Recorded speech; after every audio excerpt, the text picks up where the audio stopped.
역대하 20장 15절 말씀입니다. 구약 성경 681면입니다. 다 함께 한 목소리로 합독하도록 하겠습니다. 야하시엘이 이르되 온 유다와 예루살렘 주민과 여호사밧 왕이여 들을지어다. 여호와께서 이같이 너에게 말씀하시기를 너희는 이 큰 무리로 말미암아 두려워하거나 놀라지 말라. 이 전쟁은 너희에게 속한 것이 아니요 하나님께 속한 것이니라. 아멘. 성도님들 안녕하십니까? 잘 지내셨습니까? 우리 성도님들을 다 이렇게 건강하고 평안한 모습으로 볼 수 있으니까 얼마나 복되고 행복한 일인지 모르겠습니다. 이렇게 말씀을 드리면 갑자기 목사님 말씀이 틀린 건 아닌데 왜 목사님께서 저렇게까지 말씀하시지? 이렇게 생각하실 수 있어요. 그 이유는 간단해요. 어제가 어떤 날인지 혹시 아십니까? 어제는 선교 비전 나눔 행사가 있었던 날이었고, 또 다른 말로는 6.25, 6월 25일이었죠. 한국 전쟁이 시작이 되었던 6.25입니다. 우리나라에서는 절대로 잊을 수 없는 날이고, 그 날 이후로 얼마나 많은 생명이 목숨을 잃고, 얼마나 많은 비극들이 일어났고, 얼마나 많은 삶의 터전이 파괴되었는지를 생각하면 너무나 가슴이 아프죠. 그리고 그때의 영향이 아직까지도 끝나지 않고 이어지고 있다는 것을 생각하면 이 전쟁이란 게 참으로 어마어마하다는 것을 우리가 생각을 해볼 수 있습니다. 그런데 이 전쟁이란 거는 우리에게만 그렇게 큰 게 아니죠. 어디에도 그럴까요? 성경에서도 전쟁을 아주 중요하게 다루고 있습니다. 아주 쉽게 말해서 성경에 얼마나 많은 전쟁이 나옵니까? 사울이 블레셋하고 싸우고, 다윗도 블레셋하고 싸우고, 또 누구는 암몬하고 싸우고, 히스기야 왕은 아수르하고 싸우고, 막 싸우고. 전쟁하는 이야기가 어마어마하게 많이 나온 게 성경이죠. 그런 거 보면 성경은 전쟁을 아주 중요하게 여기고 있다는 것을 알고 있고, 그래서 오늘 이 시간에는 성경이 말하는 전쟁에 관한 그 많은 것 중에 아주 조금 한 부분을 오늘의 말씀을 통해서 함께 나눠봤으면 좋겠습니다. 오늘의 말씀의 맥락을 잘 알아보려면 역대하 20장 2절을 보는 게 도움이 됩니다. 역대하 20장 2절에서는 이렇게 말씀하십니다. 어떤 사람이 와서 여호사밧에게 전하여 이르되 큰 무리가 바다 저쪽 아람에서 왕을 치러 오는데 이제 하사손 다말 곧 엔게디에 있나이다 하니 라고 하는데요. 여기서 중요한 게 누가 공격을 옵니까? 저쪽 아람에서 온다고 해요. 근데 그냥 놀러 오는 게 아니죠. 왕을 치러 오는데, 목적은 왕을 치러 오는 거예요. 그러니까 침략을 했다는 거죠. 그런데 이 아람이라는 사람이라고만 하면 이야기가 힘드시잖아요. 이 아람은 이렇게 이스라엘의 딱 이쪽에 있으면 한 이쯤 북동쪽에 있는 오늘날로는 시리아 지역에 있는 사람들이에요. 그래서 그 사람들이 딱 공격을 왔어요. 왕을 치러 왔어요. 근데 어디를 넘었다고 해요? 바다를 넘었다고 해요. 근데 바다라고 하면 지중해 생각하실 수 있잖아요. 지중해 서쪽이면 스페인 막 이쪽 생각하실 수 있죠. 근데 그러면 오늘의 맥락에서 말이 안 되겠죠. 여기서 바다는 지중해가 아니고 사해를 말합니다. 그래서 사해의 서쪽. 그러면 지도를 잠시 생각해 보시면 사해 서쪽이면 예루살렘에서 정말로 얼마 되지 않은 거리예요. 그러니까 이 엔게디가 사해 서쪽인데 이 엔게디에서는 예루살렘 50km도 안 되는 걸로 알고 있는데 그럼 진짜 금방이잖아요. 좀 열심히 걸으면 하루 만에도 갈 수 있고 열심히 마라톤 하신 분이면 3시간이면 통과할 수 있는 거리가 이 50km 정도 된 거리 아닙니까? 그러니까 정말로 코앞까지 다른 나라의 군대가 들어온 거고, 그러니까 이 말은 뭐겠습니까? 이제 곧 전쟁이 시작한다라는 말 아닙니까? 그러니까 얼마나 놀랐겠어요? 아무리 봐도 지금 이스라엘은, 유다 왕국은 전쟁 준비가 안 됐는데 무방비로 적군이 쳐들어오면 어떻게 돼요? 우리 임진왜란 때 많이 봤죠? 속수무책으로 당하고 추풍낙엽으로 쓸려 나가는 것 아닙니까?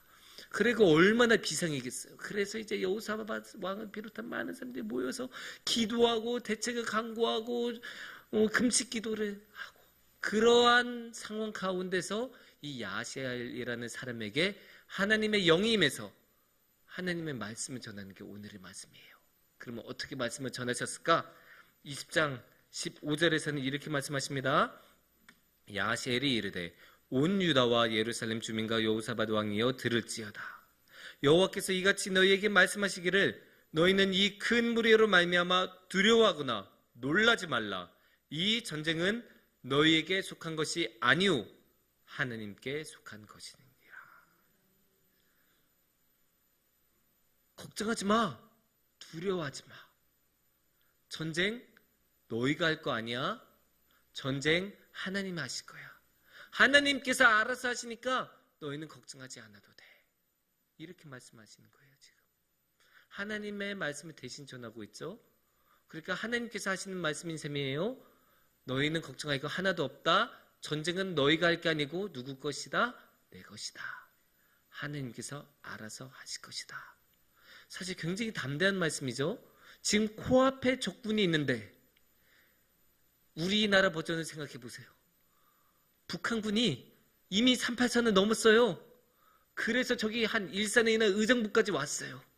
그런데도 우리 보고 걱정하지 마라 라고 하면 걱정 안 하실 수 있으시겠습니까? 그래도 저는 손이 떨떨떨 떨리면서 기도할 것 같아요. 저는. 그런데도 하나님은 걱정하지 마라. 전쟁은 하나님께 속한 것이다. 이렇게 말씀하고 있어요. 참 놀라운 말씀이죠. 믿으라고 해도 믿기 어려운 말씀인데 근데 이게 바로 성경의 관점이에요. 전쟁은 하나님께 속한 것이다. 이 세상의 다른 모든 것도 하나님께 속해 있죠. 이 세상에서 무엇 하나 하나님의 손으로 창조되지 않은 게 없죠. 그러니까 이 세상의 모든 것은 하나님의 손 안에 있는데 그렇다면 그 모든 것 안에는 전쟁도 속한 것이죠. 그래서 전쟁도 속하기 때문에 전쟁 또한 하나님께서 하시는 것이다. 그러니까 걱정하지 말아라. 하나님께서 이 전쟁을 해결하신다. 그렇게 말씀하시는 거예요. 이게 성경의 관점이에요. 성경 전체를 관통하는 관점인데 하나님께서 전쟁을 해결하시고 하나님께서 전쟁을 이끌어 가신다. 이 역사를 이 세상을 이끌어 가시는 것처럼 전쟁 또한 하나님께서 이끌어 가신다. 그래서 하나님께서는 전쟁의 하나님이라고 불릴 수 있는 거예요. 성경에서는 그렇게 불리는 경우가 많죠. 또 어떤 별명까지 있으시나요? 만군의 하나님이라는 말씀 많이 나오잖아요. 우리가 너무 관용적으로 너무 자주 쓰는 말이어서 잊어버리곤 한데 여기서 만군의 하나님이란 모든 군대의 하나님이라는 거예요. 그러니까 군대의 하나님이니까 당연히 전쟁의 하나님인 거예요. 그런데 이렇게 말하면 오늘날의 눈으로는 되게 이상해 보일 수 있어요. 왜냐? 우리는 너무나 평화에 익숙해져 있고 평화가 좋은 것으로 항상 이야기하기 때문에 하나님을 전쟁하고 연결시키는 게 되게 어색하게 느껴질 수 있어요. 실제로 기독교가 아닌 사람들은 하나님을 공격하려는, 기독교를 공격하려는 주된 그런 무기 중에 하나가 너네 하나님은 평화를 싫어하는 하나님, 전쟁의 하나님, 싸움 좋아하는 하나님이지 않냐 하면서 굉장히 야만적이라고 공격을 많이 해요. 그런데 일단은 여기서 몇 가지를 짚어야 돼요. 하나님께서 평화의 하나님과는 틀리지 않아요. 그건 분명 말씀이고 하나님께서 평화를 사랑하시는 거 맞습니다. 성경 말씀에서도 나와요. 이사야서 2장 4절 같은 말씀 보면 이렇게 말씀하십니다. 그가 열방 사이에 판단하시며 많은 백성을 판결하시리니 무리가 그들의 칼을 쳐서 보습을 만들고 그들의 창을 쳐서 낫을 만들 것이며 라고 나와있죠. 그리고 뒤에 다시는 칼을 들고 서로 치지 아니하며 다시는 전쟁을 연습하지 아니하리라 라고 말씀하십니다. 여기서 칼을 쳐서 보습을 만든다. 그게 무엇이겠습니까?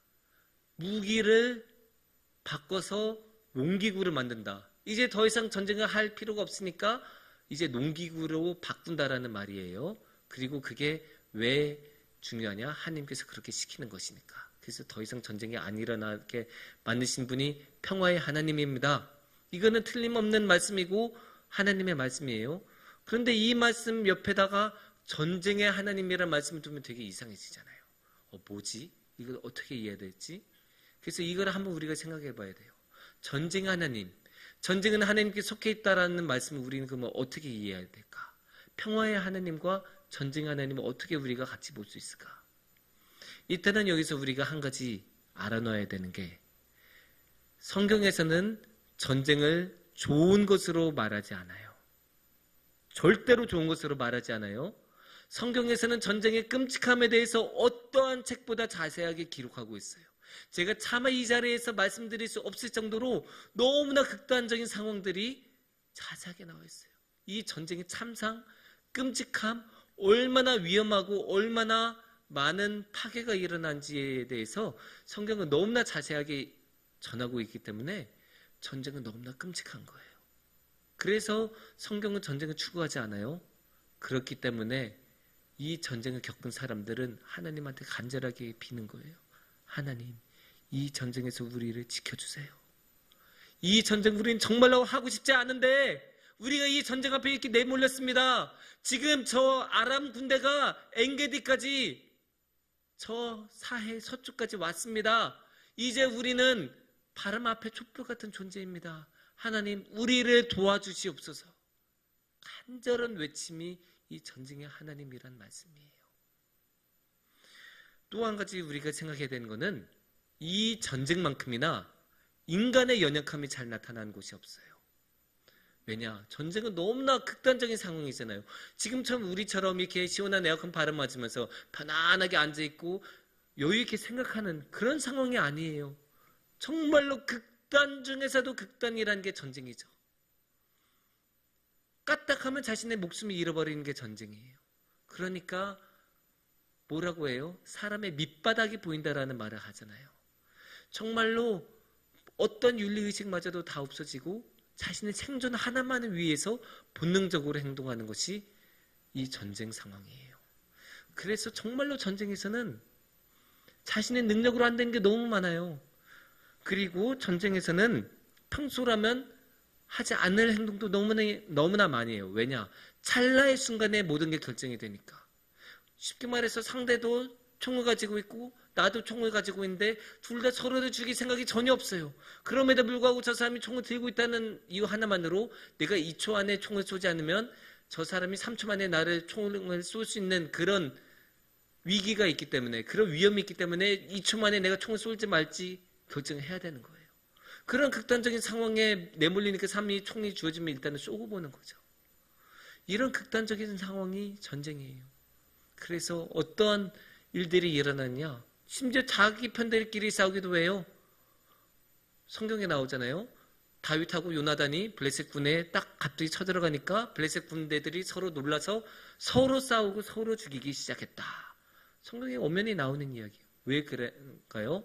찰나의 순간에 모든 게 결정되니까. 내가 죽이지 않으면 내가 죽으니까. 그러니까 사람들이 이런 극단적인 상황까지 하는 거예요. 그리고 또 어떤 상황도 있냐? 밤에 갑자기 소리 나요. 적군이 많은가 보다. 도망치자. 상대방 확인도 안 하고 그냥 다 무기니 뭐니 다 버려두고 도망가는 경우도 있어요. 기드온이 미디안 족속을 물리칠 때 나왔던 장면이죠. 이처럼 전쟁은 너무나 아무것도 아닌 걸로 승패가 결정되기도 해요. 정말로 아무것도 아닌데 그게 이유가 되고 원인이 되어서 비 조금 와서 포병부대가 오는 게 늦어져서 날씨가 추워서 말들이 제대로 뛰지를 못해서 이런 정말로 아무것도 아닌 것 같은 사소한 문제 때문에 전쟁의 승패가 결정이 돼요. 그런데 아까 말씀드렸잖아요. 전쟁은 어떤 것이다? 너무나 끔찍한 것이다. 그리고 전쟁은 지면 모든 것을 잃어버리는 게 전쟁이에요. 그러니까 이렇게 생각하셔야 돼요. 걸려있는 것은 너무나 크고 모든 것이 걸려있는데 그것을 수행하는 나의 능력은 너무나 작아요. 내 능력으로 컨트롤이 안 되는 게 너무나 많아요. 통제가 안 되는 게 너무나 많아요. 너무나 작은 사소한 것만으로도 준비해온 모든 것이 숲으로 돌아가요.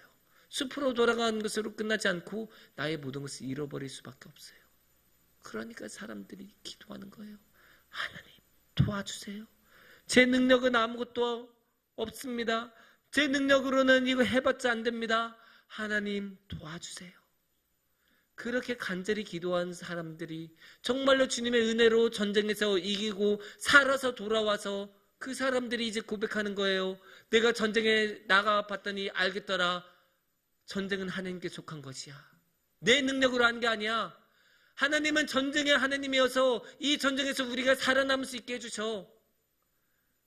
이런 고백이 쌓이고 축적이 되어서 그게 믿음의 고백이 되고 하나님의 말씀으로 전해지는 게 이 전쟁은 하나님께 속해 있다는 말씀이고 만군의 여호와라는 고백인 거예요. 그냥 우리처럼 편하게 있는 상황에서 전쟁은 하나님께 속해 있는 거 맞나? 이렇게 고민한 게 아니에요. 정말로 그 피 흘리는 그 전장을 겪으면서 자신의 사랑하는 사람들을 잃으면서 알아낸 그 고백이자 진리가 전쟁은 하나님께 속한 것이다 해요. 그래서 이 신앙적인 체험으로 내린 결론이 하나님은 우리를 지켜주신다 해요.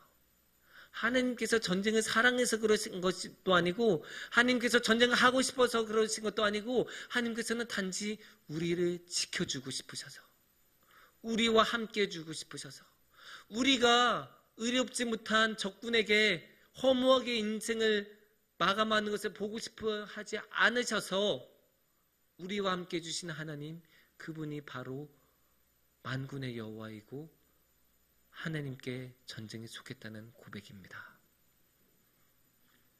물론 이렇게 말씀을 드리면 은혜롭기는 하지만 뭔가 와닿지 않을 수 있어요.